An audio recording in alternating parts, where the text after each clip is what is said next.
Relevant cost है क्या? आपने जब भी कोई फाइनेंशियल डिसीजन लेना है किसी बिजनेस में, we should only consider relevant cost.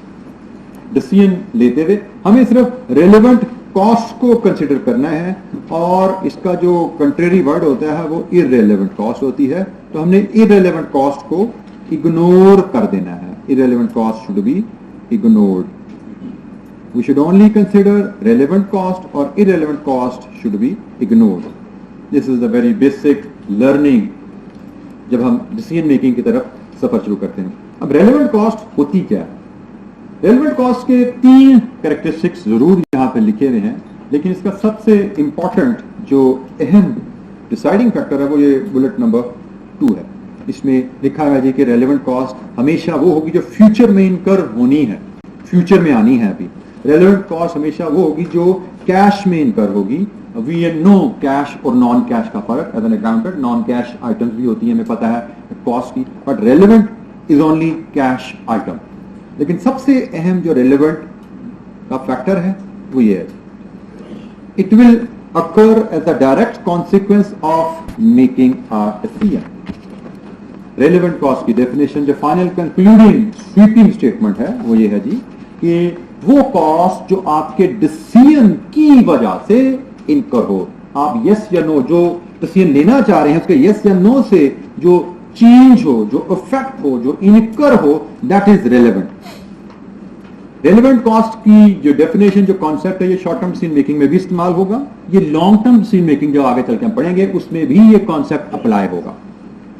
इसको एलैबोरेट करने के लिए कि ये जो मैंने सेकंड बुलेट जो मैंने सर्कल की, will occur as direct consequence of making a decision. Let's assume we have a production hall जिसमें हमारी एक हाफ साइड पे एक प्लांट, प्रोडक्शन प्लांट इंस्टॉल्ड है और उससे हम प्रोडक्शन ले रहे हैं। वो हॉल हमने रेंट पे लिया, उसका रेंट है 50,000 per month. The other half is still empty. तो हम सोच रहे हैं क्यों ना हम दूसरे हाफ में भी एक एक्सपेंशन प्लांट लगा दें और हमारी कैपेसिटी डबल कर लें।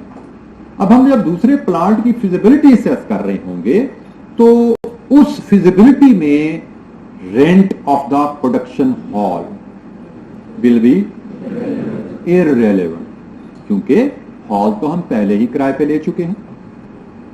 अगर हम बाकी के हाफ हॉल में एक्सपेंशन प्लांट लगाते हैं तो क्या रेंट का कैश बर्डन मेरी जेब पे बदलेगा? The answer is no. Rent तो मैं प्लांट लगाऊं या ना लगाऊं वो तो नहीं बदलने वाला। और हमने क्या लिखा, which will occur as a direct consequence of making a decision. मतलब प्लांट, हमारा डिसीजन क्या है, एडिशनल एक्सपेंशन प्लांट लगाएं या ना लगाएं। तो क्या प्लांट लगाने से वो कैश फ्लो अकर हो रहा है? The answer is no. वो प्लांट ना भी लगाएं तो वो कैश फ्लो अकर हो रहा है। इसका मतलब प्लांट लगाने से उसके ऊपर कोई असर नहीं पड़ा। So that is irrelevant. Accounting point of view से यू मे सजेस्ट कि भाई अकाउंटिंग में तो 2 प्लांट लगे हैं तो दोनों की ज्यादा ज्यादा प्रॉफिटेबिलिटी बनानी है तो rent should be distributed amongst the 2 plant. That is accounting. उसको नहीं हम चेंज करने जा रहे, ये हम नए प्रिंसिपल सीखने जा रहे हैं, बिजनेस प्रिंसिपल सीखने जा रहे हैं जो बिजनेस डिसीजन लेने के लिए मैनेजमेंट उन असूलों को इस्तेमाल करती है। Accounting is just history, recording, but हम यहां पे बात कर रहे हैं बिजनेस डिसीजन लेने के लिए जिनके मकासद कुछ और होते हैं।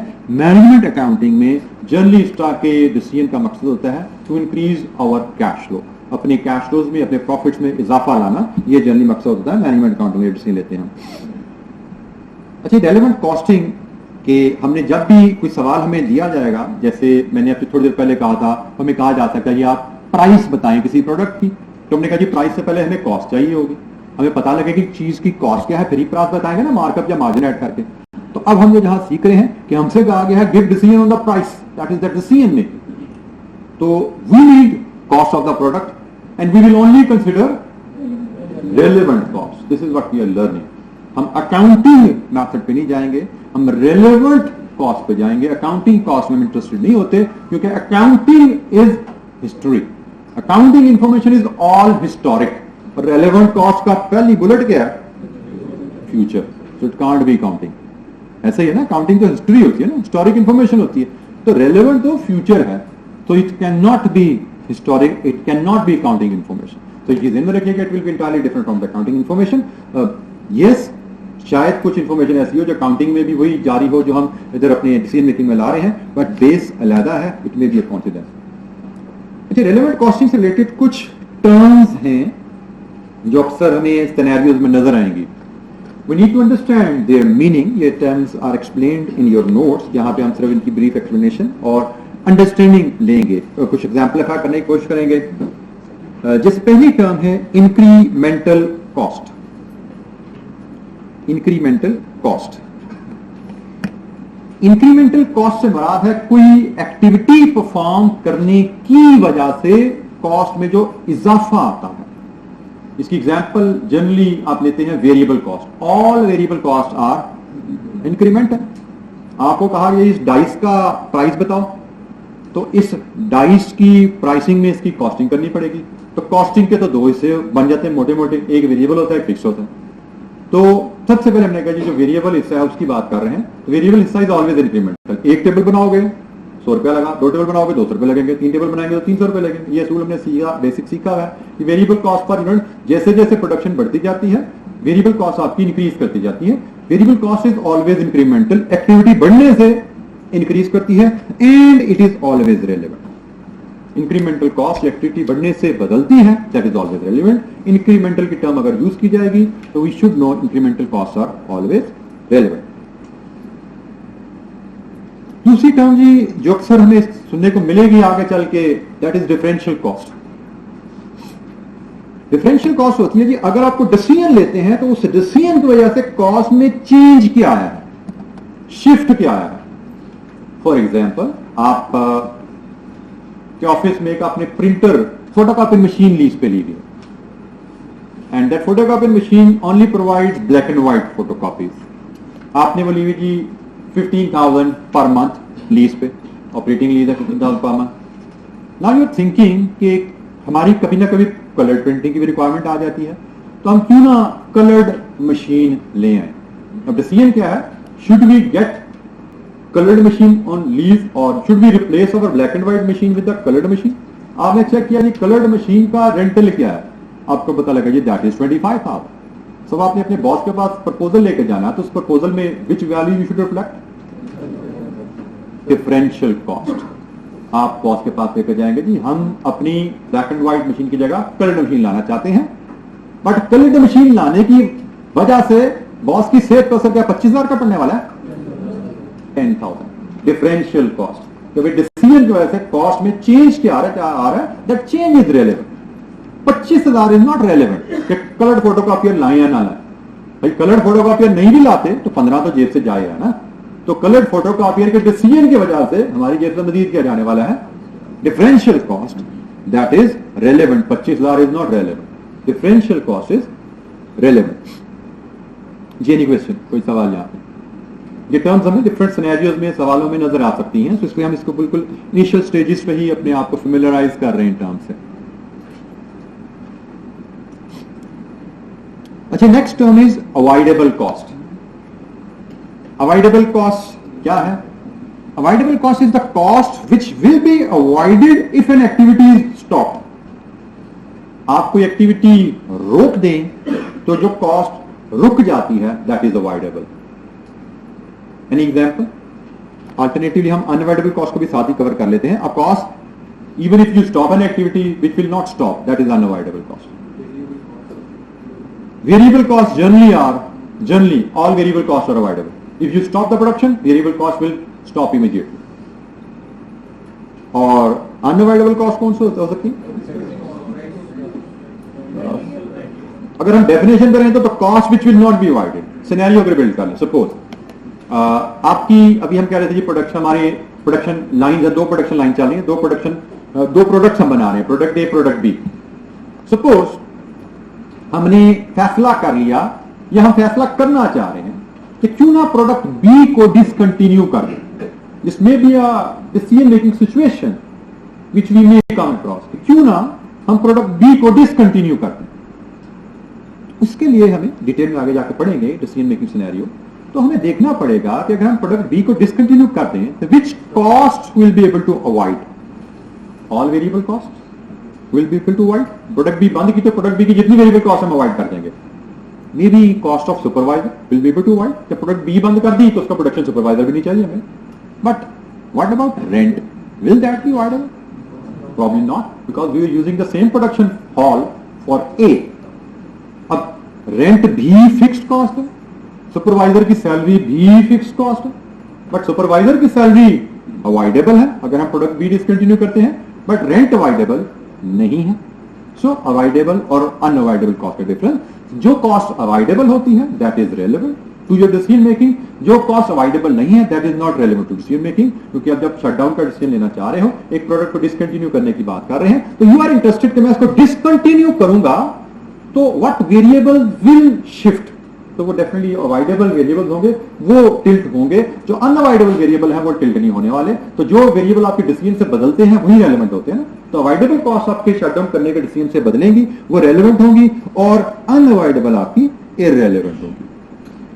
Another term which we may come across is committed cost. Committed cost क्या होती है? What is committed cost? Promise to incur. Example कौन हो सकता है, कौन बता सकता है जी? Example आप बताइए बेटा। Example committed cost, the cost which we have already promised to pay. Example lease agreement हो सकता है जी। कमिटेड कॉस्ट, हमने अगर लीज एग्रीमेंट कर लिया, फाइनेंस या ऑपरेटिंग है जिसमें एक सर्टेन पीरियड एग्री हो चुका है।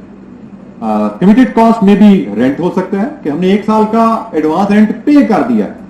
कमिटेड कॉस्ट हमारी रेंटल में ही नोटिस पीरियड क्लॉज हो सकती है, 3 महीने का नोटिस है, पे करना ही करना, even if we close the business 3 महीने का रेंट हमें देना ही देना है। कमिटेड कॉस्ट में हमारे परमानेंट वर्कर्स की सैलरी हो सकती है। वर्कर हमने एंगेज कर लिया है, उसे काम करवाएं या ना करवाएं, मंथली सैलरी उसको देनी ही देनी है। Committed cost which we have already committed to pay, not necessarily के anyway, committed cost is irrelevant, क्योंकि हम वो कमिटेड पास की कमिटमेंट है। जैसे अभी मैं बात कर रहा हूं कि हमने एक बंदा मंथली सैलरी 25,000 पे वर्कर एंगेज कर लिया, and now we are planning कि भाई एक कस्टमर आया है ये फर्नीचर बनवाने के लिए, वो बंदा 25,000 पे हमने पहले ही हायर किया हुआ है, वो भी फारिग बैठा हुआ, काम कोई नहीं आया। अब मैं अगर इस डाइस की कॉस्टिंग करना चाहता हूं तो that labour cost is irrelevant because that is already committed. काम ऑर्डर एक्सेप्ट करने से पहले मैं एग्रीमेंट कर चुका हूं, तो मेरे एनालिसिस में डिसीजन मेकिंग के लिहाज say that cost is irrelevant, क्योंकि मैं ये काम एक्सेप्ट करूं या ना करूं, आई हैव टू पे द सैलरी। मेरा से एग्रीमेंट 6 महीने का हो चुका है, 6 महीने के लिए बुक कर लिया 25,000 रुपए महीने के साथ। अब काम है या नहीं है, आई हैव टू पे। अगर मेरे पास कोई ऑर्डर आता है, मैं उसकी कॉस्टिंग कर रहा हूं, that is all internal working. मैं इंटरनल जब उसकी कॉस्टिंग कर रहा हूं तो labour cost should not be included there. Management accounting point of view से बात कर रहे हैं, हम decision making point of view से बात कर रहे हैं, हम अकाउंटिंग की बात नहीं कर रहे। अकाउंटिंग में आप डालोगे जैसे आपने अकाउंटिंग में सीखी, I am not disturbing those learning, वो वैसी वहीं की वहीं है, प्रॉफिट कॉस्टिंग जो भी आपने सीखी भी है वहीं की वहीं है। बट मैनेजमेंट अकाउंटिंग से हमसे पूछा जाए जिस डाइस की कॉस्ट बताइए which should be considered in decision making, तो डिसीजन मेकिंग में सिर्फ रेलेवेंट कॉस्ट कंसिडर की जाती है। इस टेबल को बनाने में अगर ऐसी लेबर इन्वॉल्व है जो कि कमिटेड सैलरी पे काम कर रही है इस टेबल ऑर्डर आने से पहले, तो वो सैलरी इररेलेवेंट है, कमिटेड कॉस्ट इररेलेवेंट होती है। अच्छा, एक और टर्म इस्तेमाल की जाती है sunk cost. Sunk cost mean past cost. Sunk cost is always irrelevant क्योंकि इट इज पास्ट कॉस्ट, और रेलेवेंट कॉस्ट होती है फ्यूचर। ये तो वैसे ही हमें क्लियर है। Past cost even if it has not yet been paid. For example अक्सर सवालों में नजर आता है, सिनेरियोस में नजर आता है कि हमने एक प्रोडक्ट की प्राइसिंग करनी है, प्राइसिंग करते हुए हमने डेफिनेटली हमें उसकी कॉस्ट भी चाहिए, पहले कॉस्ट निकालेंगे प्रोडक्ट की तो फिर प्राइसिंग की जाएगी ना। तो प्रोडक्ट की कॉस्ट में हमें कहा जाता है कि प्राइसिंग के लिए हमने एक सर्वे करवाया हुआ है, उस सर्वे की हमने 1 लाख रुपए फीस एग्री की हुई है कंपनी से, और वो शायद हमने अभी तक पे नहीं की, तो क्या वो सर्वे फी हमारे प्राइसिंग डिसीजन पे असरअंदाज होनी चाहिए? द आंसर इज नो, क्योंकि सर्वे हम सर्विस कॉस्ट, सर्वे की जो कॉस्ट है वो पास में इनकर कर चुके हैं। हम प्राइस 2 रुपए रखें या 100 रुपए रखें या प्रोडक्ट लॉन्च ही ना करें, that survey fee has to be paid, that is independent of price, independent of launch of the product. तो sunk cost, past cost irrelevant होती है। आपके साथी का सवाल है यहाँ पे संक कॉस्ट के लिहाज से, प्रॉब्ली आपकी जी अगर लैंड हमने खरीदी भी है और लैंड की फेयर वैल्यू चेंज हो जाए तो हमारे लिए रेलेवेंट क्या होगा? पहली बात, लैंड हमारी कॉस्ट नहीं, इन्वेस्टमेंट है, कैश फ्लो है। देखिए लैंड आपका शायद लैंड का जो आपका सवाल है मुझे लगता है वो एड्रेस हो जाता है जब मैं पहले इसको एलैबोरेट करता हूं, यहां पे एड्रेस हो जाएगा। पहले हम अपॉर्चुनिटी कॉस्ट को समझ लें, probably then it will be addressed. Opportunity cost क्या होती है, क्योंकि यहां पे ये कॉन्सेप्ट आना है, इस लैंड में अपॉर्चुनिटी कॉस्ट का कॉन्सेप्ट आ जाना है। What is opportunity cost? Common सी डेफिनेशन है, आपने अपनी अर्लियर स्टडीज में पढ़ी होगी। तो अपॉर्चुनिटी कॉस्ट सबसे पहले ये ऐसे रिसोर्सेज के लिए एग्जिस्ट करती है having more than one use. हर ऐसा रिसोर्स जिसके एक से ज्यादा इस्तेमाल है उनके लिए अपॉर्चुनिटी कॉस्ट एग्जिस्ट करेगी। जैसे हम पहली मैंने एग्जांपल आपसे जो दी थी रेलेवेंट कॉस्टिंग के लिए, दैट वाज प्रोडक्शन हॉल। आधा खाली पड़ा हुआ है, आधे में एक हमारी प्लांट की लाइन लगी हुई है, हम उसकी एक्सपेंशन के लिए जा रहे हैं। तो मैंने आपसे कहा था कि प्लांट हॉल तो रेंटेड है, तो रेंट तो जा ही रहा है, एक्सपेंशन करे ना करे rent is irrelevant. But now if we introduce another option कि जी हाफ हॉल जो एम्प्टी है उसके लिए someone has approached us for sublet. कोई हमारे पास आया है कि जी आपके पास 50,000 का हमने हॉल किराया पे लिया हुआ है, assuming we have the legal right to sublet as well. वो मैं कहता है जी आप अपना हाफ हॉल हमें 20,000 में 30,000 में मंथली पे सबलेट कर दीजिए।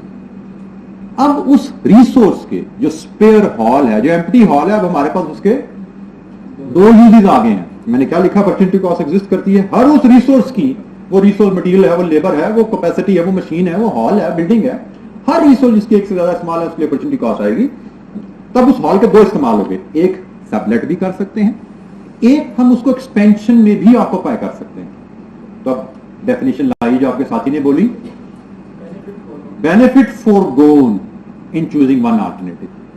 अब अगर हम उस हॉल को कैपेसिटी एक्सपेंशन के लिए इस्तेमाल करेंगे तो हम जो अदर ऑप्शन है सबलेट की उसको फोरगो कर रहे होंगे, क्योंकि अब इसके दो इस्तेमाल आ गए। तो एक इस्तेमाल को चूज करोगे, दूसरा इस्तेमाल फोरगो होगा, तो benefit forgone is your opportunity cost. अब जब दो ऑप्शन आ गई तो फिर रेंट रेलेवेंट हो गया, लेकिन कौन सा रेंट रेलेवेंट हुआ?